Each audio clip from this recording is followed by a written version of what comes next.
Você vai ouvir agora o Lições Diárias da Bíblia, apresentado pelo pastor Alberto Adrio.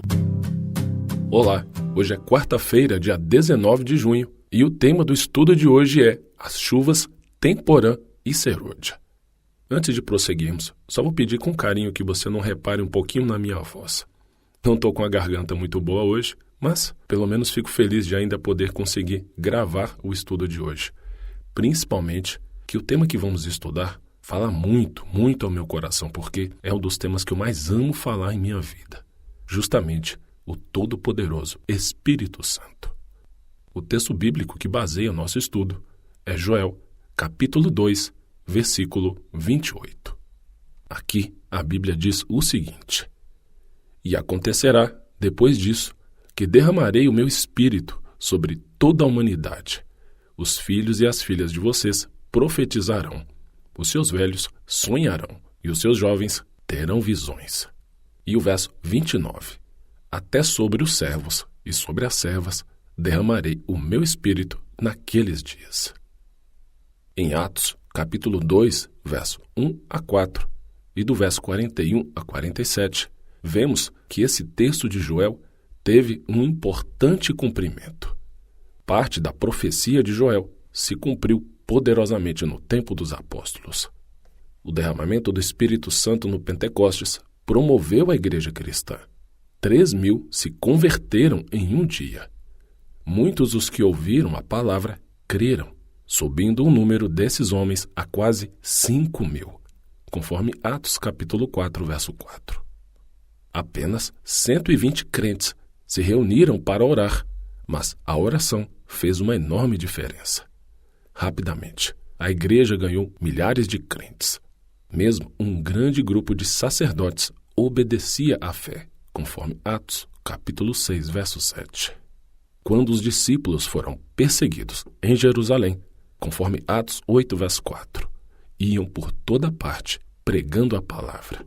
Igrejas foram plantadas na Judéia, Samaria e Galileia, conforme Atos, capítulo 9, verso 31.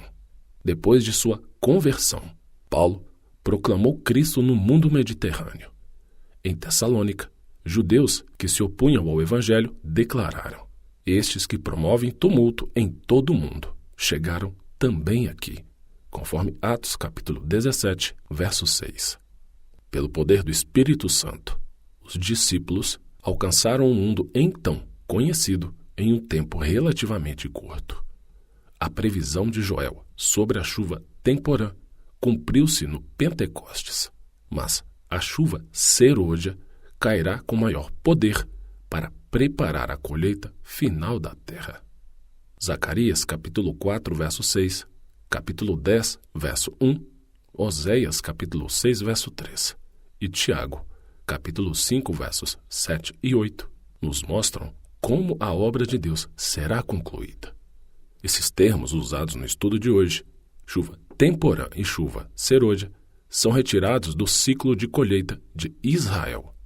A chuva temporã caía no outono para germinar a semente. A chuva serôdia caía na primavera para amadurecer a colheita. Isso descreve a obra do Espírito Santo para a pregação do Evangelho. E concluo trazendo aqui um pequeno trecho do livro O Grande Conflito, edição 2021, na página 508. Aqui, esse texto diz o seguinte: assim como a chuva temporã foi dada no derramamento do Espírito Santo, no início da pregação do Evangelho, para fazer germinar a preciosa semente, a chuva serôdia será dada no término da obra para fazer os campos amadurecerem. A obra do Evangelho não será concluída com menor manifestação do poder de Deus do que a que marcou seu início. As profecias que se cumpriram no derramamento da chuva temporã se cumprirão novamente na chuva serôdia, na conclusão dessa obra. Portanto, antes da volta de Cristo, Deus vai realizar uma obra extraordinária em seus filhos para capacitá-los a terminar a obra da pregação do Evangelho. Essa manifestação especial de poder vai ser a mais extraordinária já vista pelo homem. Isso vai acontecer com a manifestação do Espírito Santo.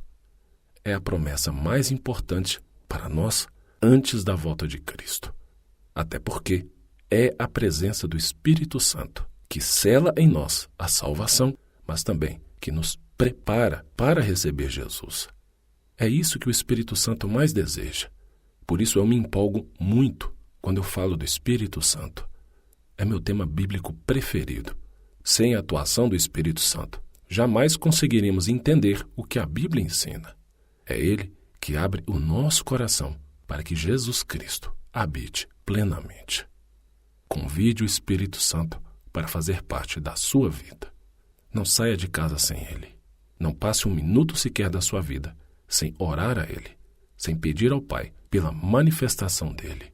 E eu desejo que o Espírito Santo seja tudo em sua vida. E ao concluir aqui o estudo de hoje, deixo com você o texto para a sua leitura bíblica. E a passagem de hoje é Amós, capítulo 9.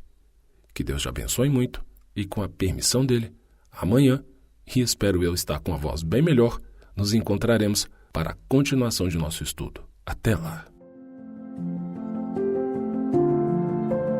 O Senhor deseja que nós tenhamos conhecimento da sua palavra. Por isso, continue conosco estudando as lições da Escola Sabatina. Que o Espírito Santo te abençoe muito.